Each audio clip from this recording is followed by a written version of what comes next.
Hello, this is Karly Franz, and today is Monday, February 11th of 2019. This is going to be the most important video that I have made yet. I'm going to be telling you the names, the places, and everything.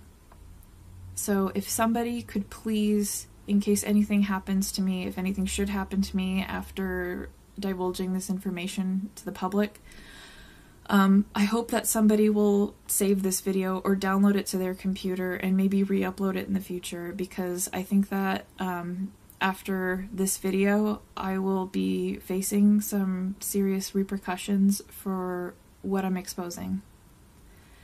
I had to type it out because there's so much information and I want to keep the video at, under like 20 minutes because there's just a lot to talk about, and I know that when I'm just kind of talking from the heart, I usually pause, or I might,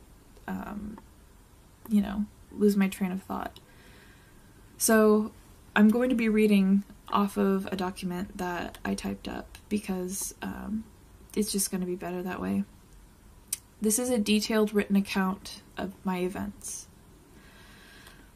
These repressed memories surfaced in mid-August of 2018 through January of 2019, over 2 decades after the abuses took place.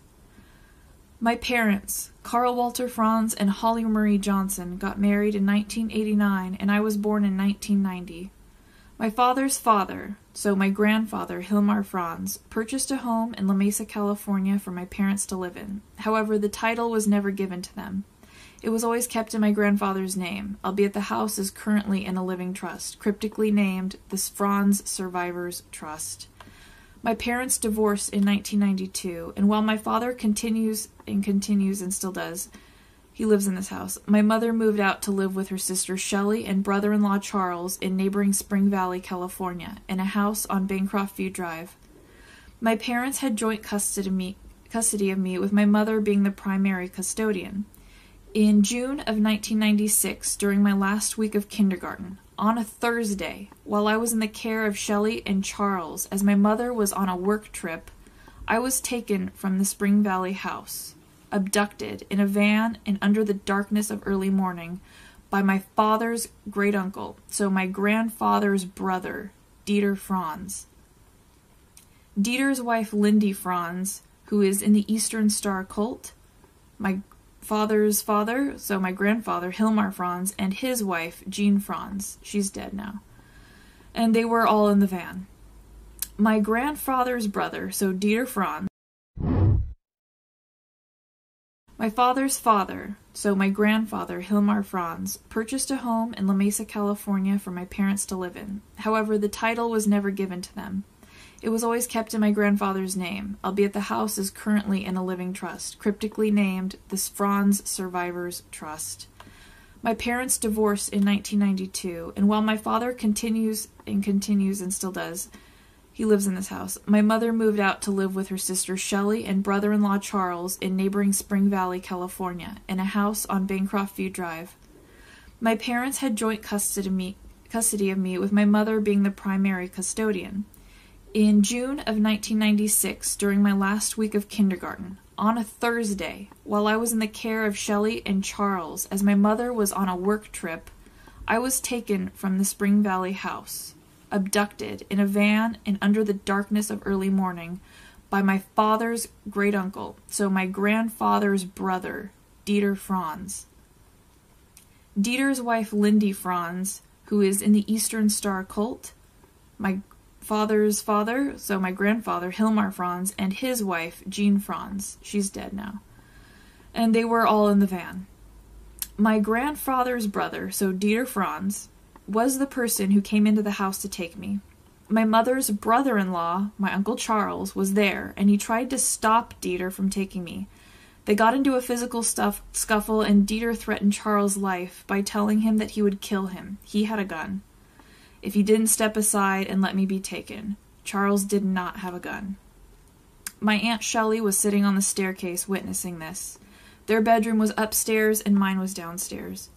I remember Dieter wearing a leather jacket, hat, and gloves as he carried me out of the house in Spring Valley, out the front door, Charles held the door open with a look of shame and sadness on his face that he tried to somewhat hide behind the door. I was taken in the van to my great-uncle's house in Los Alamitos, California, which is in Orange County. And I remember my grandfather Hilmar and his brother Dieter arguing in German in front of me outside of the door to Dieter's home garage. I believe that my grandfather was trying to stop Dieter from what he was about to do. Dieter was wearing a Nazi officer's hat and shorts and a shirt. My grandfather Hilmar closed the side door to the garage as Dieter was shoving me into the back seat of his car, a gold Cadillac with Master Mason's license plates, which was parked in the garage. Dieter sat on the back seat and told me to take my clothes off. I refused and began crying. He grabbed me, took off my underwear, and pulled me onto his lap, to which his penis was exposed. I fought him as he was raping me, and he eventually let go of me. I urinated in his car, which infuriated him, and then he shoved me out of it. I was then taken into the house where there was porn being played.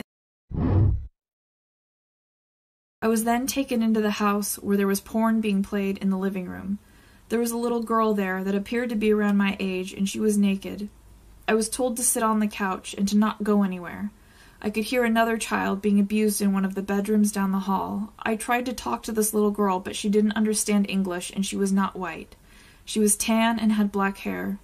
We were ordered to drink juice boxes in this living room, which were laced with some kind of sedative.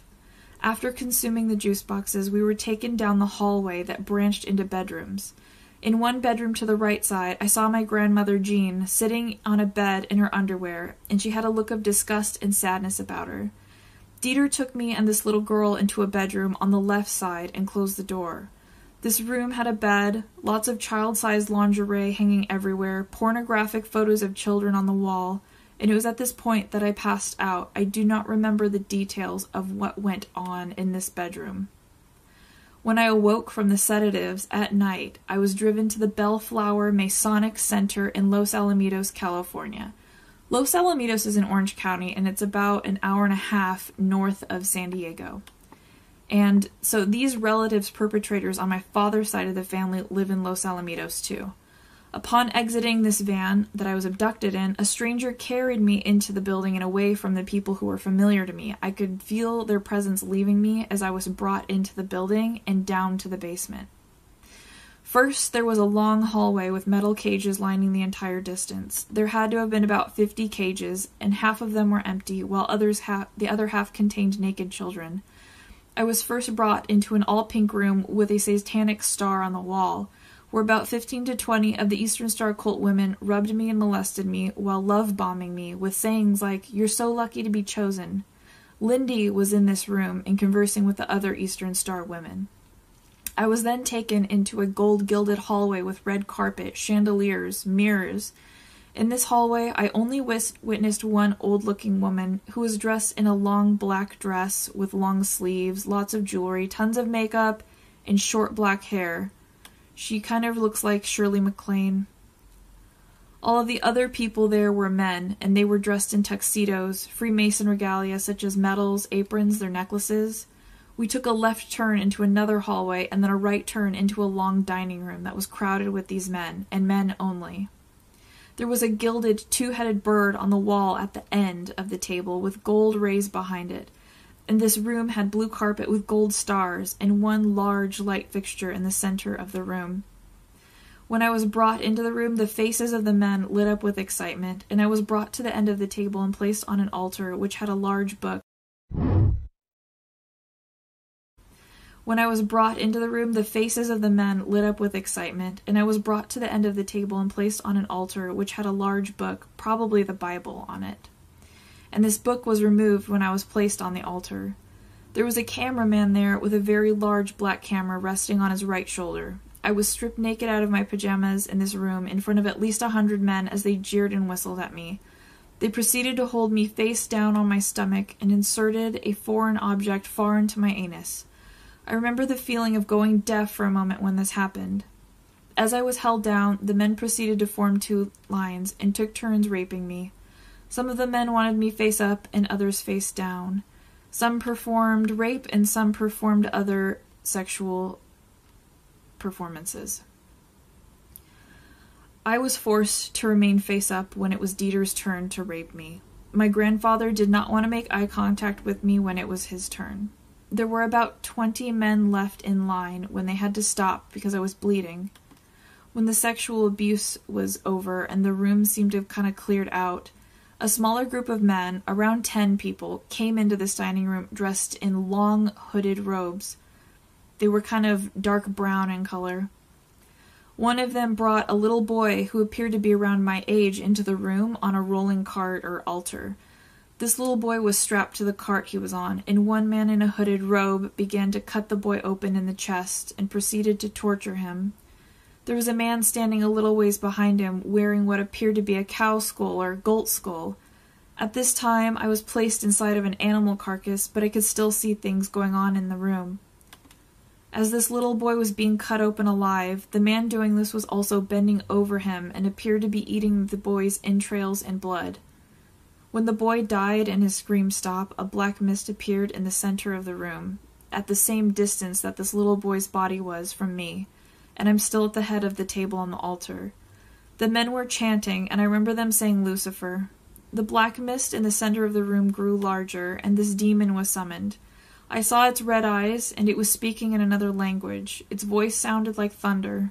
The room filled with the black darkness, and then I was taken into another room. This room was a surgical-looking room, and a male with brown hair and glasses cleaned me up. He was wearing a mask and surgical robes. He sat me in a chair, strapped my arms down, and then proceeded to make a small incision in the middle of my left forearm. He took out a large syringe, and inside was a clear capsule that contained a small circular part that connected to a small rectangular chip with a wire. He put a Band-Aid on my arm, and then I was taken into another room. This next room had a baby chained to the wall with extremely bruised and mangled legs. Another baby was brought out on a cart, and this baby was white and wearing a diaper. They ordered me to kill the baby, and I refused. They even put a knife in my hand and threatened to kill me, and I still refused. This baby was taken away, back to the baby chained to the wall. The damage to this baby's body was so severe that I couldn't tell if it was a boy or a girl. As this baby cried and screamed, I was forced to watch as a laughing man in a short-sleeved police officer uniform and hat stabbed the baby in the head, killing it. I was then chained to the floor in this room. The floor had black and white checkered pattern to it, and the room was dimly lit. Wooden pallets were used in this room as wall dividers. To my left side, there was another child chained to the floor, but when I tried to talk to this child, I received no response. This child was in fact dead. I was just barely able to touch this dead child's hand on my left side, and I felt crusty. As I laid on the floor terrified, I could hear other children being abused and hurt on the other side of the wall of pallets. I remember trying to find a safe place in my mind, and I thought about a bright white room to try to cope with what I was experiencing. When it was time to leave, I was carried out of the building, and I remember trying to see where I was and observe everything that I could outside of the building before I got into the van and taken back to the Spring Valley house. I saw the long hallway of crates of children again before being taken up the staircase and outside. I remember the Masonic compass and G glowing on the side of the building, and I remember what the Bellflower Masonic Center looked like near the roof line of the building. The car ride back to Spring Valley was quiet, and there were about 7 police officers at the house when I returned. 2 officers took me to my room and threw me down on my bed. They stood at my door and threatened me that if I were to ever speak out, I would be killed along with everyone that I loved. I was so tired and afraid, I cried myself to sleep. The next morning when I woke up, my Uncle Charles came to my room, and it looked like he had been crying. He asked me to keep this a secret and never talk about it. Sorry. I was dressed in a long-sleeve corduroy dress and leggings before being taken to school. When I arrived at school, several kids came running to me, asking him if I was okay. What happened to me? The kids said that I was on the news. The following nights were really difficult for me, as I had sleep problems and I was extremely afraid of the dark. I would look at the bruises on my arms and just feel terrified. The memories from my abuse haunted me, and I felt very stuck, alone, afraid to talk about what happened. I believed the police that if I spoke out when I was little, I would end up just like the children who were murdered. I promised myself that someday when I was old enough, big enough, and strong enough, that I would know what to do. Sorry. I would lay awake in bed at night as a little girl, and these memories would play in my mind over and over. I tried to block these memories out of my mind. It was a normal thing for my grandfather and grandmother to drive down to La Mesa every other weekend from their home in Los Alamitos and stay with my father and I for the weekend. Weekends were my father's custody time with me. I remember trying to ask my grandmother what certain government uniforms look like, as I was desperate to find out what these blue and white embroidered aprons were about. But at the same time, I knew that I wouldn't get a straight answer from her, and I didn't. Grandmother Jean was revered by many people as a very sweet old lady, but it was just a facade. She would never speak about the things that she was forced to do.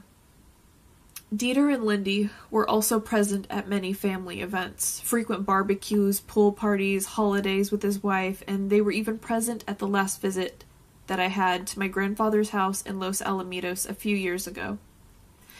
It was at this last visit that my great-uncle divulged to me in a proud matter-of-fact way that he's a Freemason. Growing up, my grandfather and his brother would joke about staying away from garlic, and I never understood it until now. Freemasons participate in blood drinking, child sacrifice rituals, vampirism. I also have memories of seeing my father's genitalia up close and in my face, taking a shower with me when I was about 6 or 7. I remember touching his genitals as he turned away from me when he started to get an erection. Throughout my childhood, there were instances of being in my father's care, and he would against my will tell me that he needed to rub Nivea cream on my crotch, which was just pure molestation. Why couldn't I do that myself? Sometimes my grandparents were there too on a visit, and they didn't bat an eye at this.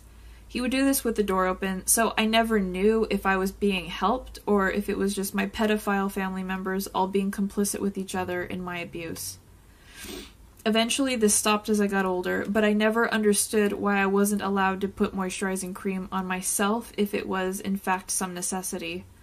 Around the time of my cousin being born, my aunt's daughter, I witnessed her Monarch program paperwork on the coffee table. The distinct font and butterfly sitting on the M of the Monarch logo is still clear in my mind. I saw the words Dark Princess, and I'm certain that this was the enslavement paperwork for this cousin. I remember hearing my mother and her sister talking about the MKUltra Monarch program paperwork, specifically regarding what they should do if someone were to wake up and try to expose what is going on. They said that Dr. Phil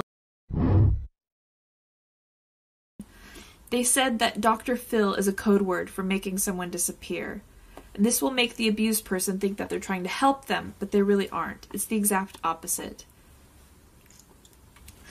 They also mentioned Rick Ross as being the facilitator of these abused victims disappear, but having an attorney friend that is close to Dr. Phil is their code word for silencing anyone coming forward. They did not know that I could hear them talking about this, but I remember thinking that this was very important information at the time and kept it to myself. I eavesdropped on my mother talking to a friend in 1997 about her MKUltra involvement, and this friend asked about how her new fiancé felt about it. My father and mother always pushed me to do certain things that ended up being detrimental to my success in life, and coerced me to make choices that kept me in a constant state of dependency so that I could not escape them. In high school, I was pressured by my mother to not focus on school and start working as soon as it was legal.